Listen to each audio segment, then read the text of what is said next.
देखिए पहले क्वेश्चन से स्टार्ट करते हैं और देखिए आज को आपको एसएसटी के देखिए पीवाईक्यू क्वेश्चन प्लस देखिए सिलेबस के अनुसार एमसीक्यू कराने वाले हैं। सुपर फास्ट आंसर क्वेश्चन देखेंगे सिर्फ। पहला क्वेश्चन है, राज तरंगिणी पुस्तक के लेखक कौन हैं जिसमें कश्मीर का इतिहास वर्णित है? वह देखिए कन्नड़ है। दूसरा क्वेश्चन है, बौद्ध धर्म के प्रसिद्ध ग्रंथ त्रिपिटक की भाषा क्या थी? वह पाली भाषा थी। नेक्स्ट क्वेश्चन है, अशोक के शिलालेखों को पढ़ने वाला प्रथम ब्रिटिश विद्वान कौन सा था? तो अशोक के शिलालेखों को पढ़ने वाला प्रथम ब्रिटिश विद्वान था जेम्स प्रिंसेप था। 1837 में पढ़ा था उसने। नेक्स्ट क्वेश्चन है, जैन धर्म के प्रथम तीर्थंकर कौन माने जाते हैं? तो जैन धर्म के प्रथम तीर्थंकर माने जाते हैं ऋषभ देव माने जाते हैं, आदिनाथ माने जाते हैं। नेक्स्ट क्वेश्चन है, विजयनगर साम्राज्य की स्थापना किन दो भाइयों ने की थी? तो विजयनगर साम्राज्य की स्थापना की थी हरिहर और बुक्का ने की थी, 1336 ईस्वी में की थी। नेक्स्ट क्वेश्चन है, अकबर ने किस वर्ष दीन-ए-इलाही धन की स्थापना की थी? तो अकबर ने दीन-ए-इलाही की स्थापना की थी 1582 में की थी। नेक्स्ट क्वेश्चन है, सत्यशोधक समाज की स्थापना किसने की थी? तो वह हो जाएगा ज्योतिबा राव फूले ने की थी, 1873 में की थी। इंकलाब जिंदाबाद का नारा पहली बार किसने बुलंद किया था? तो इंकलाब जिंदाबाद का नारा पहली बार बुलंद किया था भगत सिंह ने बुलंद किया था और इसके लेखक हैं हसरत मोहानी हैं। नेक्स्ट क्वेश्चन है, गदर पार्टी की स्थापना सैन फ्रांसिस्को में किसने की थी? गदर पार्टी की स्थापना सैन फ्रांसिस्को में की थी तो लाला हरदयाल ने की थी और मोहन सिंह भकाना ने की थी, 1913 में की थी। नेक्स्ट क्वेश्चन है, गांधी जी ने किस एकमात्र कांग्रेस अधिवेशन की अध्यक्षता की थी? तो वह बेलगाम अधिवेशन की अध्यक्षता की थी, 1924 में की थी।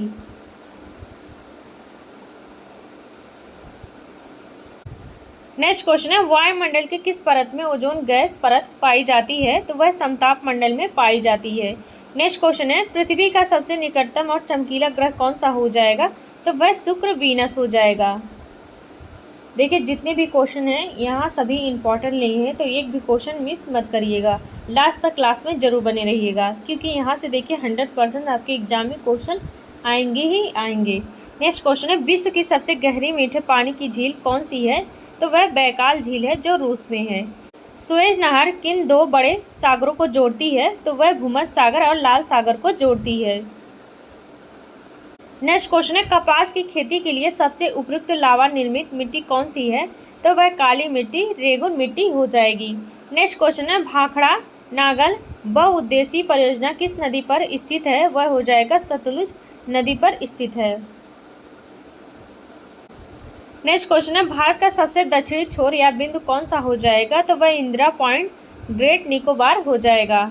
नेक्स्ट क्वेश्चन है, सुंदरवन डेल्टा का निर्माण मुख्य रूप से किन नदियों द्वारा होता है? तो सुंदरवन डेल्टा का निर्माण होता है गंगा और ब्रह्मपुत्र नदियों द्वारा होता है।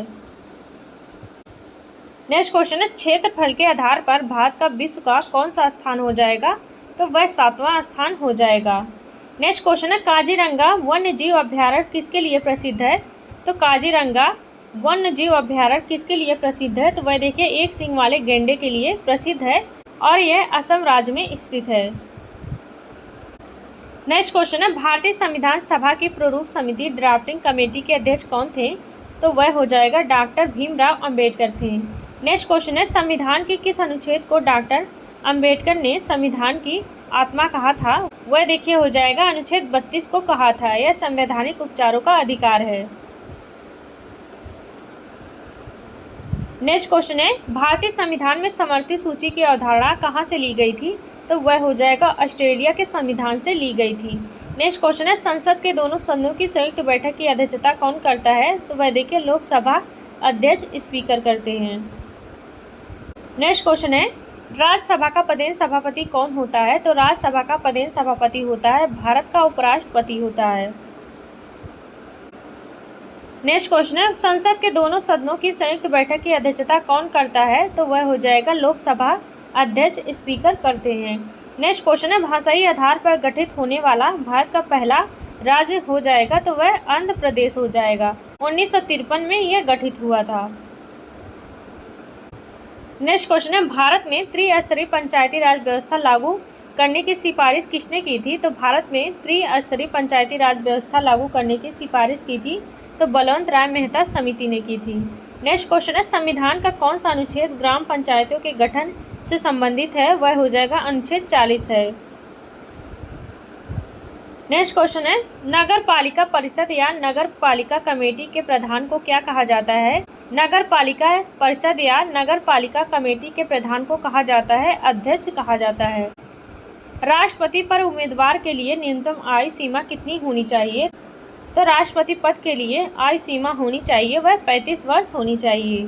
देखिए यहाँ से आपको CDP के क्वेश्चन कराने वाले हैं यूपी टेट के, तो जो लोग सेशन को शेयर नहीं किए होंगे तो प्लीज़ आप लोग देखिए एक बार शेयर और लाइक शेयर कर दीजिए। तो पहला क्वेश्चन है CDP का, पहला क्वेश्चन है, सीखने के नियम लॉ ऑफ लर्निंग का प्रतिपादन किसने किया था? तो आपका राइट आंसर यहाँ पे बी ऑप्शन सही हो जाएगा, थॉर्नडाइक ने किया था।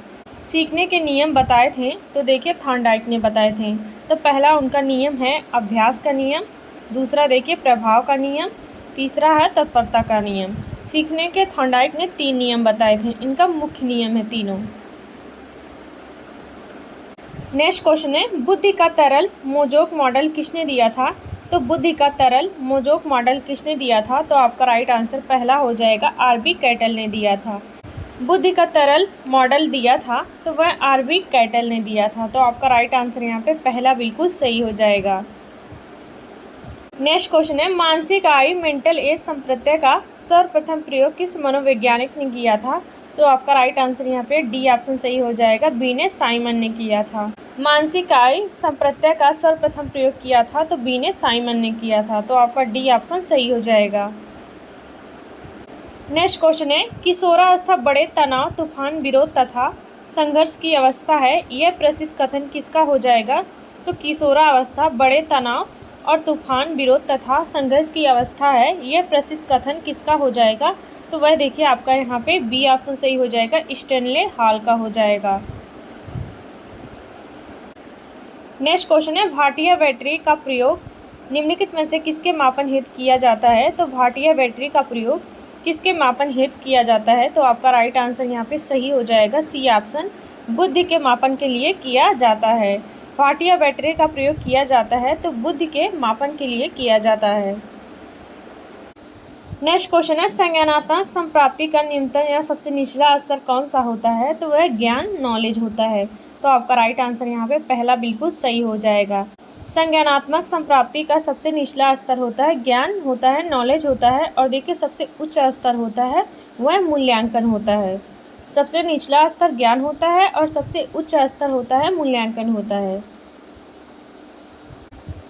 नेक्स्ट क्वेश्चन है, सूक्ष्म शिक्षण माइक्रो टीचिंग के भारतीय प्रतिमान में कुल कितना समय लगता है? तो आपका राइट आंसर यहाँ पे बी ऑप्शन सही हो जाएगा, 36 मिनट लगता है। सूक्ष्म शिक्षा माइक्रो टीचिंग के भारतीय प्रतिमान में कुल समय लगता है तो 36 मिनट लगता है।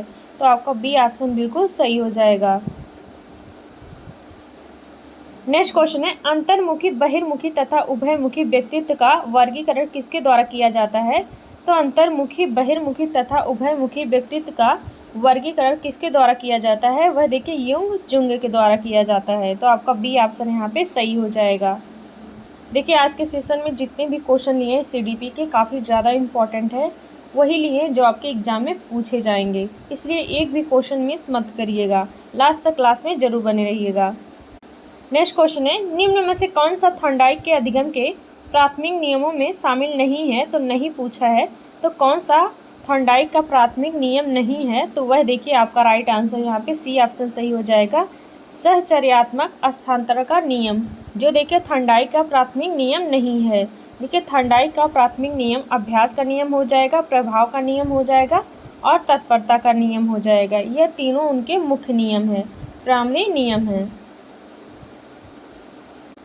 नेक्स्ट क्वेश्चन है, प्रासंगिक अंतर्बोध परीक्षण का विकास किसके द्वारा किया जाता है? तो आपका राइट आंसर यहाँ पे सही हो जाएगा, मर्रे द्वारा किया जाता है। तो आपका राइट आंसर यहाँ पे सी ऑप्शन सही हो जाएगा। प्रासंगिक अंतर्बोध परीक्षण का विकास किया जाता है तो मर्रे द्वारा किया जाता है। नेक्स्ट क्वेश्चन है, बाल मनोविज्ञान का जनक किसे माना जाता है? तो बाल मनोविज्ञान का जनक माना जाता है वह देखिए पेस्टोलॉजी को माना जाता है। तो आपका राइट आंसर यहाँ पे बी ऑप्शन सही हो जाएगा। बाल मनोवैज्ञानिक का जनक माना जाता है? तो पेस्टलॉजी को माना जाता है। नेक्स्ट क्वेश्चन है, विकास एक सतत एवं धीमी प्रक्रिया है, यह कथन किसका हो जाएगा? तो विकास एक सतत एवं धीमी प्रक्रिया है, यह कथन किसका है? तो वह देखिए आपका राइट आंसर यहाँ पे सी ऑप्शन सही हो जाएगा, स्किनर का है। विकास एक सतत एवं धीमी प्रक्रिया होती है, यह कथन स्किनर का हो जाएगा। नेक्स्ट क्वेश्चन है, खिलौने की आयु टॉय एज किस अवस्था को कहा जाता है? तो खिलौने की आयु टॉय एज किस अवस्था को कहा जाता है? तो आपका राइट आंसर यहाँ पे पहला सही हो जाएगा, पूर्व बाल्यावस्था को कहा जाता है। नेक्स्ट क्वेश्चन है, गिरोह की अवस्था गैंग एज किस आयु वर्ग से संबंधित है? तो आपका राइट आंसर यहाँ पे सी ऑप्शन सही हो जाएगा, 8 से 10 वर्ष की अवस्था से संबंधित है। गिरोह की अवस्था 8 से 10 वर्ष से संबंधित है। नेक्स्ट क्वेश्चन है, मस्तिष्काधोमुखी सिफाइडोकोडल विकास का नियम क्या कहता है? वह हो जाएगा आपका राइट आंसर, बी ऑप्शन सही हो जाएगा, विकास सिर से पैर की ओर होता है। मस्तिष्काधोमुखी विकास का नियम कहता है कि विकास सिर से पैर की तरफ होता है। नेक्स्ट क्वेश्चन है, मनोविज्ञान ने सर्वप्रथम अपनी आत्मा का परित्याग किया, फिर उसने अपने मन और फिर उसने अपनी चेतना का त्याग किया, अब वह व्यवहार के किस ढंग को अपनाता है? यह प्रसिद्ध कथन किसका हो जाएगा? तो वह देखिए आपका बी ऑप्शन सही हो जाएगा, वुडवर्थ का हो जाएगा। तो आपका बी ऑप्शन यहाँ पे बिल्कुल सही हो जाएगा। नेक्स्ट क्वेश्चन है, मानव विकास किन दोनों के योगदान का परिणाम होता है? तो मानव विकास किन दोनों के योगदान का परिणाम होता है? तो वह हो जाएगा यहाँ पे आपका तीसरा ऑप्शन सही हो जाएगा, वंशानुक्रम एवं वातावरण का योगदान होता है। तो आपका राइट आंसर यहाँ पे सी ऑप्शन सही हो जाएगा। मानव विकास परिणाम होता है तो वंशानुक्रम एवं वातावरण का दोनों का परस्पर क्रिया का परिणाम होता है। नेक्स्ट क्वेश्चन है, शैशवावस्था में शिशु का व्यवहार मुख्य रूप से किस पर आधारित होता है? तो शैशवावस्था में शिशु का व्यवहार मुख्य रूप से किस पर आधारित होता है? तो वह देखिए आपका पहला आंसर सही हो जाएगा, मूल प्रवृत्ति पर आधारित होता है। शैशवावस्था में शिशु का व्यवहार होता है मूल प्रवृत्ति पर आधारित होता है। नेक्स्ट क्वेश्चन है, नवजात शिशु का भार लगभग कितना होता है? तो एक नवजात शिशु का भार लगभग होता है वह 7 पाउंड होता है। तो आपका राइट आंसर यहाँ पे बी ऑप्शन सही हो जाएगा। नेक्स्ट क्वेश्चन है, किस मनोवैज्ञानिक के अनुसार शैशवावस्था में सीखने की सीमा और तीव्र गति विकास की किसी अन्य अवस्था की तुलना में अधिक होती है बहुत? वह हो जाएगा यह कथन फॉर्टसन का था। तो आपका पहला राइट आंसर सही हो जाएगा। फॉर्टसन के अनुसार शैशवावस्था में सीखने की सीमा और तीव्र गति विकास की किसी भी अन्य अवस्था की तुलना में बहुत अधिक होती है, तेजी से होती है। यह कथन फॉर्टसन का हो जाएगा। नेक्स्ट क्वेश्चन है, थॉर्नडाइक ने अपने प्रसिद्ध प्रयोग में किस जानवर पर उपयोग किया था? तो वह हो जाएगा बिल्ली पर हो जाएगा। आपका राइट आंसर यहाँ पे सी ऑप्शन सही हो जाएगा। देखिए, कुत्ता पर पावलोव ने प्रयोग किया था और चिंपैंजी पर कोहलर ने प्रयोग किया था और चूहा पर स्किनर ने किया था और बिल्ली पर थॉर्नडाइक ने किया था। नेक्स्ट क्वेश्चन है, अनुकूलित अनुक्रिया सिद्धांत के प्रतिपादक कौन हैं? तो अनुकूलित अनुक्रिया सिद्धांत के प्रतिपादक हैं तो इवन पावलोव हो जाएगा। तो आपका राइट आंसर यहाँ पे बी ऑप्शन सही हो जाएगा। अनुकूलित अनुक्रिया सिद्धांत के प्रतिपादक हैं तो इवन पावलोव हो जाएगा। देखिए, थॉर्नडाइक जाने जाते हैं, एक शैक्षिक मनोवैज्ञानिक है थॉर्नडाइक, और देखिए स्किनर पुनर्बलन सिद्धांत के लिए जाने जाते हैं और कोहलर जाने जाते हैं समग्र सिद्धांत के लिए जाने जाते हैं। नेक्स्ट क्वेश्चन है, पावलोव के प्रयोग में लार का आना कौन सी अनुक्रिया है? तो पावलोव के प्रयोग में लार का आना कौन सी प्रक्रिया हो जाएगा? तो वह देखिए स्वाभाविक अनुक्रिया हो जाएगा, स्वाभाविक UCR हो जाएगा। तो आपका राइट आंसर यहाँ पे पहला बिल्कुल सही हो जाएगा। इसका दूसरा भी राइट आंसर हो सकता है, अनुबंधित अनुक्रिया का भी सिद्धांत हो जाएगा। यहाँ पे देखिए इसका दोनों राइट आंसर हो सकता है। नेक्स्ट क्वेश्चन है, क्रिया प्रसूत अनुबंधन में किस पर सबसे अधिक बल दिया गया है? तो वह हो जाएगा यहाँ पे पुनर्बनन पर सबसे अधिक बल दिया गया है। तो आपका राइट आंसर यहाँ पे बी ऑप्शन सही हो जाएगा। क्रिया प्रसूत अनुबंधन के लिए देखिए स्किनर जाने जाते हैं। नेक्स्ट क्वेश्चन है, सूझ या अंतर्दृष्टि के सिद्धांत का प्रतिपादन किसने किया था? सूझ या अंतर्दृष्टि के सिद्धांत का प्रतिपादन किया था, यह देखिए गेस्टाल्टवादी मनोवैज्ञानिकों ने किया था। तो आपका राइट आंसर पहला ऑप्शन सही हो जाएगा। सूझ या अंतर्दृष्टि के सिद्धांत का प्रतिपादन किया था तो गेस्टाल्टवादी मनोवैज्ञानिकों ने किया था। नेक्स्ट क्वेश्चन है, अधिगम का क्षेत्रीय सिद्धांत फील्ड थ्योरी किसने दिया था? वह देखिए कुर्ट लेविन ने दिया था। तो आपका राइट आंसर यहाँ पे पहला आंसर सही हो जाएगा। नेक्स्ट क्वेश्चन है, अनुभवात्मक अधिगम सिद्धांत के प्रणेता कौन है? तो अनुभवात्मक अधिगम सिद्धांत के प्रणेता कौन है? तो वह हो जाएगा यहाँ पे देखिए बी ऑप्शन सही हो जाएगा, डेविड कोल है। तो आपका राइट आंसर यहाँ पे बी ऑप्शन सही हो जाएगा। नेक्स्ट क्वेश्चन है, निम्नलिखित में से कौन सा अधिगम का एक गौड़ सेकेंडरी नियम है जो थॉर्नडाइक द्वारा दिया गया है? तो कौन सा अधिगम का एक सेकेंडरी नियम है जो थॉर्नडाइक द्वारा दिया गया है? तो वह हो जाएगा देखिए आंशिक क्रिया का नियम हो जाएगा। तो आपका राइट आंसर यहाँ पे सी ऑप्शन सही हो जाएगा। देखिए थॉर्नडाइक द्वारा जो सेकेंडरी नियम है वह आंशिक क्रिया का नियम हो जाएगा। थॉर्नडाइक का देखिए तत्परता का नियम, अभ्यास का नियम और प्रभाव का नियम है। इनका देखिए प्राथमिक नियम है और सेकेंडरी हो जाएगा आंशिक क्रिया का नियम हो जाएगा। नेक्स्ट क्वेश्चन है, जब पूर्व का सीखा हुआ ज्ञान नए सीखने में बाधा उत्पन्न करता है तो उसे क्या कहते हैं? जब पूर्व का सीखा हुआ ज्ञान नए सीखने में बाधा उत्पन्न करता है तो यह देखिए नकारात्मक स्थानांतरण कहा जाता है। तो आपका राइट आंसर यहाँ पे बी ऑप्शन सही हो जाएगा। जब पूर्व का सीखा हुआ ज्ञान नए सीखने में बाधा उत्पन्न करता है तो वह देखिए नकारात्मक स्थानांतरण होता है। जब पूर्व का सीखा हुआ ज्ञान नए में सहायता प्रदान करता है तो वह देखिए सकारात्मक स्थानांतरण होता है। नेक्स्ट क्वेश्चन है, अधिगम वक्र में पठार क्या दर्शाता है? तो अधिगम वक्र में पठार दर्शाता है अधिगम में कोई भी सुधार या प्रगति ना होना होता है। तो आपका राइट आंसर यहाँ पे सी ऑप्शन सही हो जाएगा। अधिगम में पठार होता है जब देखिए अधिगम में कोई सुधार या प्रगति नहीं होती है। नेक्स्ट क्वेश्चन है, बुद्धि लब्धि IQ का सूत्र IQ बराबर मानसिक आयु वास्तविक आयु गुणे 100 किसने दिया था? ये देखिए हो जाएगा आपका राइट आंसर यहाँ पे सी ऑप्शन सही हो जाएगा, टर्मन ने दिया था। बुद्धि लब्धि IQ का सूत्र दिया था, टर्मन ने दिया था। नेक्स्ट क्वेश्चन है, बुद्धि का बहुकारक सिद्धांत किसने प्रतिपादित किया था? तो वह हो जाएगा थॉर्नडाइक ने प्रतिपादित किया था। तो आपका बी ऑप्शन सही हो जाएगा। देखिए यहाँ से आपको हिंदी के क्वेश्चन कराने वाले हैं, तो देखिएगा।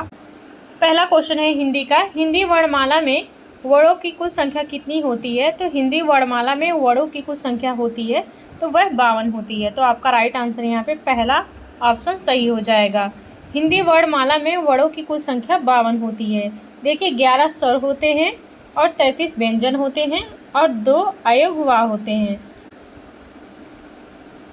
नेक्स्ट क्वेश्चन है, डा का उच्चारण स्थान किससे होता है? तो बताइएगा डा का उच्चारण स्थान किससे होता है? तो वह देखिए मूर्धन्य से होता है। तो आपका डी ऑप्शन यहाँ पे सही हो जाएगा। डा का उच्चारण स्थान मूर्धन्य से होता है। नेक्स्ट क्वेश्चन है, विद्यार्थी में कौन सी संधि होती है? तो विद्यार्थी में देखिए आपका राइट आंसर यहाँ पे डी ऑप्शन सही हो जाएगा, दीर्घ संधि होती है। विद्याधन अर्थी हो जाएगा, विद्यार्थी हो जाएगा। तो विद्यार्थी में आपकी दीर्घ संधि हो जाएगी। तो आपका डी ऑप्शन सही हो जाएगा। नेक्स्ट क्वेश्चन है, घी में संज्ञा कौन सी है? तो घी कैसी संज्ञा है? तो आपका राइट आंसर यहाँ पे देखिए डी ऑप्शन सही हो जाएगा, द्रव्यवाचक संज्ञा हो जाएगा। घी एक द्रव्यवाचक संज्ञा हो जाएगी। नेक्स्ट क्वेश्चन है, कारक चिन्हों को क्या कहा जाता है? तो कारक चिन्हों को कहा जाता है वह देखिए परसर्ग कहा जाता है। तो आपका राइट आंसर यहाँ पे सी ऑप्शन सही हो जाएगा। कारक चिन्हों को परसर्ग कहा जाता है। नेक्स्ट क्वेश्चन है, पंकज में कौन सा समास हो जाएगा? तो पंकज में हो जाएगा तो आपका बहुब्रीहि समास हो जाएगा। तो आपका सी ऑप्शन यहाँ पे सही हो जाएगा। पंकज में बहुब्रीहि समास हो जाएगा। नेक्स्ट क्वेश्चन है, षडानन में कौन सा समास हो जाएगा? तो षडानन में देखिए आपका यहाँ भी बहुब्रीहि समास हो जाएगा। तो आपका राइट आंसर यहाँ पे पहला ऑप्शन सही हो जाएगा। नेक्स्ट क्वेश्चन है, जो सो में कौन सा सर्वनाम हो जाएगा? तो जो सो में हो जाएगा यह देखिए संबंधवाचक सर्वनाम हो जाएगा। जहाँ देखिए जो सो आए वहाँ पे आपका देखिए संबंधवाचक सर्वनाम हो जाएगा। नेक्स्ट क्वेश्चन है, राम धीरे धीरे पढ़ता है, इस वाक्य में धीरे धीरे शब्द क्या हो जाएगा? तो राम धीरे धीरे पढ़ता है, इस वाक्य में धीरे धीरे हो जाएगा वह देखिए क्रिया विशेषण हो जाएगा। तो आपका राइट आंसर यहाँ पे पहला ऑप्शन सही हो जाएगा। यहाँ पे राम धीरे धीरे पढ़ता है, यहाँ पे क्रिया विशेषण हो जाएगा। तो आपका फर्स्ट आंसर यहाँ पे सही हो जाएगा। देखिए आपको कम समय में ज़्यादा से ज़्यादा क्वेश्चन कराने वाले हैं, तो चैनल को सब्सक्राइब कर लीजिएगा ताकि जितनी भी मेरी क्लासेस हो सभी क्लासेस आपको प्रैक्टिस वाइज मिलती रहे। देखिए जब तक आपका एग्ज़ाम नहीं हो जाता तब तक डेली क्लासेस चलने वाली है, तो काफ़ी ज़्यादा इंपॉर्टेंट आपको क्वेश्चन करवा रहे हैं, तो एक भी क्वेश्चन मिस मत करिएगा। चैनल को सब्सक्राइब कर लीजिएगा ताकि डेली मेरी क्लासेस आपको मिलती रहेगी।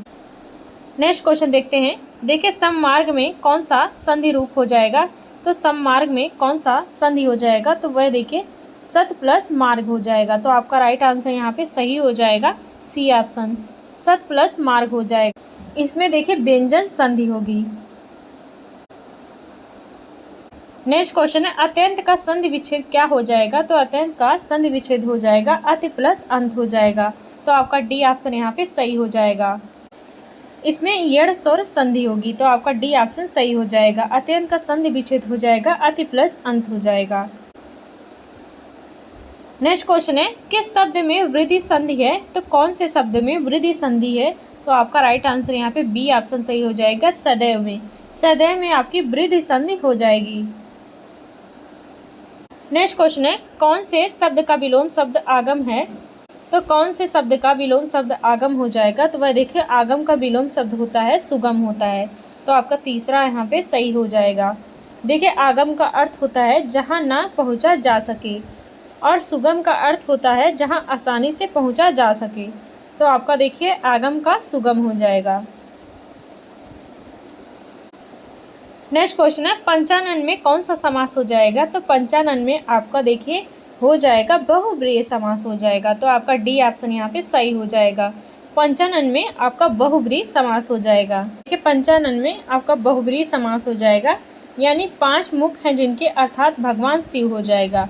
तो वह बहुब्रीहि समास हो जाएगा।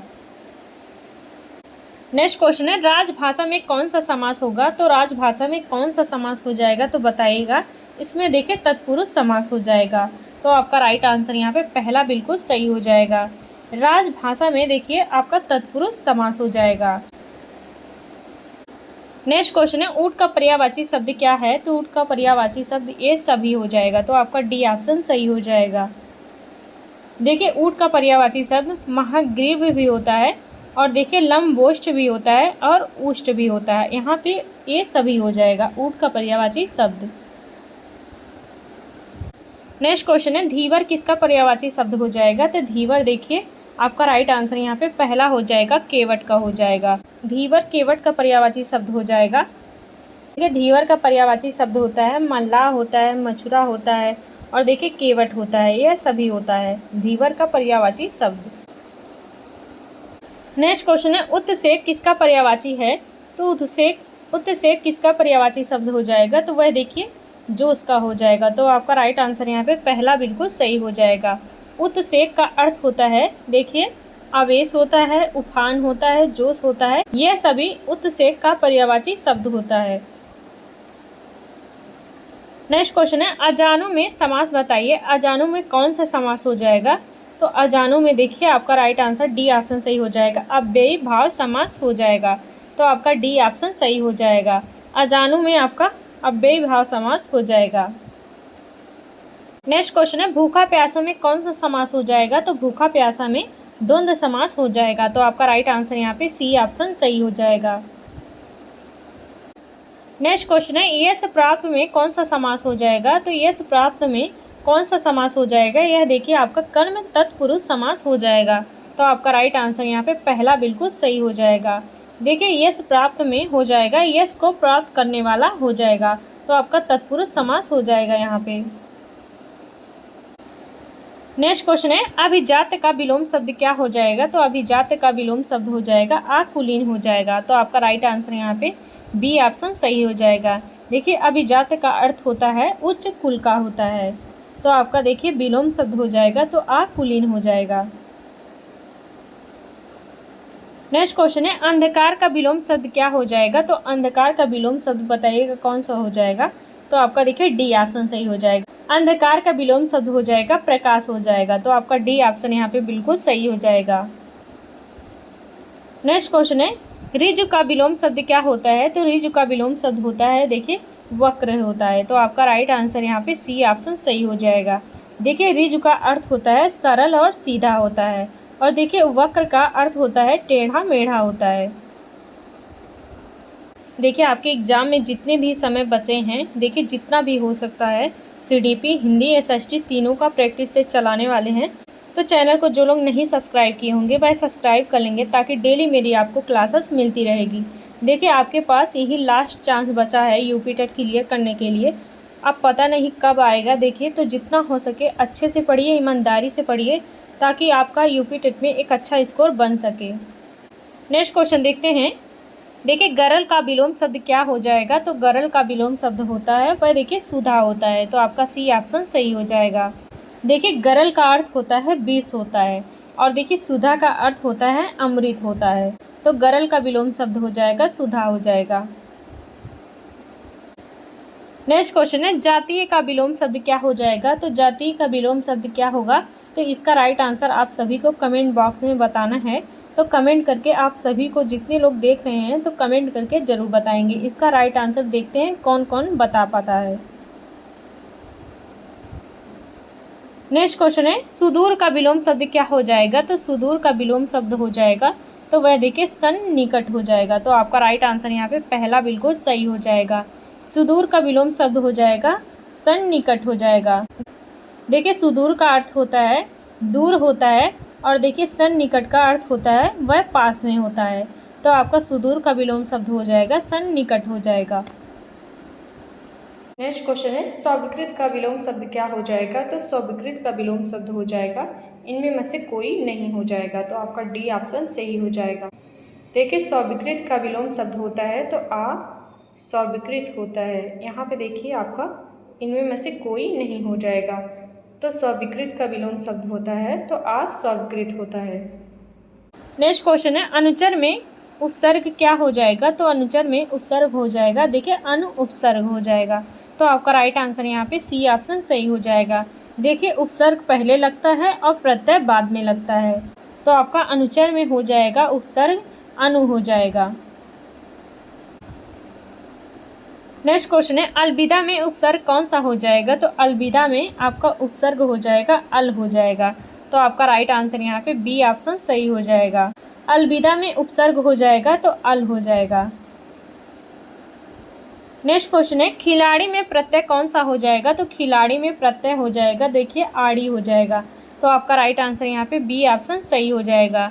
खिलाड़ी में प्रत्यय हो जाएगा तो वह देखिए आड़ी हो जाएगा। देखिए प्रत्यय किसी शब्द के आखिरी में लगते हैं, बाद में लगते हैं, तो वह देखिए खिलाड़ी में हो जाएगा आड़ी प्रत्यय हो जाएगा।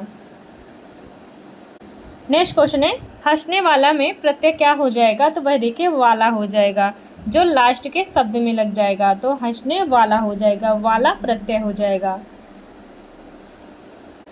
नेक्स्ट क्वेश्चन है गुड़िया भीतर गुड़िया के रचनाकार कौन हैं। तो गुड़िया भीतर गुड़िया के रचनाकार हैं तो वह देखिए मैत्रेयी पुष्पा हैं। तो आपका राइट आंसर यहाँ पे बी ऑप्शन सही हो जाएगा।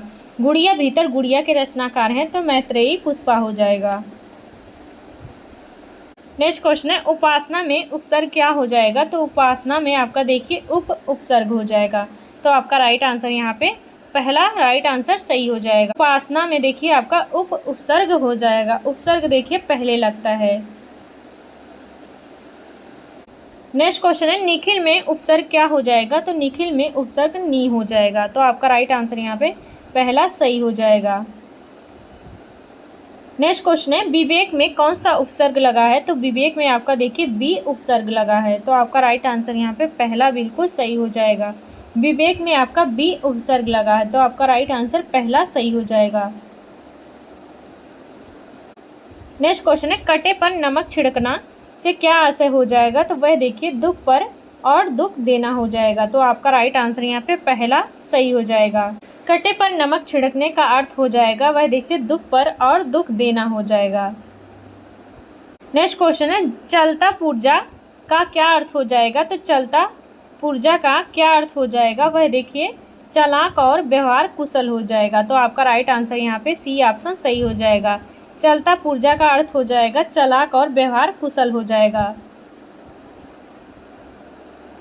नेक्स्ट क्वेश्चन है, दाल में काला होना का आशय क्या हो जाएगा। तो दाल में काला होना का आशय हो जाएगा, देखिए संदेह की बात होना हो जाएगा। तो आपका राइट आंसर यहाँ पे पहला बिल्कुल सही हो जाएगा। दाल में काला होने का आशय हो जाएगा संदेह की बात होना हो जाएगा। नेक्स्ट क्वेश्चन है, सही वर्तनी वाला रूप कौन सा हो जाएगा। तो सही वर्तनी कौन सा हो जाएगा। तो आपका राइट आंसर यहाँ पे सही हो जाएगा, देखिए बी ऑप्शन सही हो जाएगा, अनभिज्ञ हो जाएगा। तो जो आपका देखिए सही वर्तनी हो जाएगा। नेक्स्ट क्वेश्चन है, सही वर्तनी कौन सा हो जाएगा। तो आपका राइट आंसर यहाँ पे सी ऑप्शन सही हो जाएगा, प्रादुर्भाव हो जाएगा। नेक्स्ट क्वेश्चन है, सही वर्तनी वाला रूप कौन सा हो जाएगा। तो आपका राइट आंसर यहाँ पे पहला बिल्कुल सही हो जाएगा, अभ्यर्थना हो जाएगा, आपका सही शब्द वाला रूप हो जाएगा। नेक्स्ट क्वेश्चन है, सही वर्तनी वाला रूप कौन सा हो जाएगा। तो सही वर्तनी वाला रूप हो जाएगा पारलौकिक हो जाएगा। तो आपका बी ऑप्शन सही हो जाएगा। देखिए जितने भी क्वेश्चन लिए हैं काफ़ी ज़्यादा इम्पॉर्टेंट है, आपके एग्ज़ाम में यहाँ से क्वेश्चन बनेंगे ही बनेंगे, तो इसलिए एक भी क्वेश्चन मिस मत करिएगा। नेक्स्ट क्वेश्चन है, सही वर्तनी वाला रूप कौन सा हो जाएगा। इनमें मुझे बताना है कि कौन सा सही वर्तनी वाला हो जाएगा, वह देखिए सामुदायिक हो जाएगा। तो आपका राइट आंसर यहाँ पे पहला सही हो जाएगा। नेक्स्ट क्वेश्चन है, जुगुप्सा किस रस का स्थायी भाव हो जाएगा। तो वह हो जाएगा विभत्स रस का हो जाएगा। तो आपका राइट आंसर यहाँ पे सी ऑप्शन सही हो जाएगा। नेक्स्ट क्वेश्चन है, यति का अर्थ क्या होता है। तो यति का अर्थ देखिए होता है वह विराम होता है। तो आपका राइट आंसर यहाँ पे सी ऑप्शन सही हो जाएगा, यति का अर्थ होता है विराम होता है। नेक्स्ट क्वेश्चन है, गोदान किसकी रचना हो जाएगी। तो गोदान देखिए प्रेमचंद की रचना हो जाएगी। तो आपका बी ऑप्शन सही हो जाएगा। नेक्स्ट क्वेश्चन है, जूही की कली किसकी रचना है। तो जूही की कली है निराला जी की रचना है। तो आपका राइट आंसर यहाँ पे पहला बिल्कुल सही हो जाएगा, जूही की कली निराला जी की रचना हो जाएगी।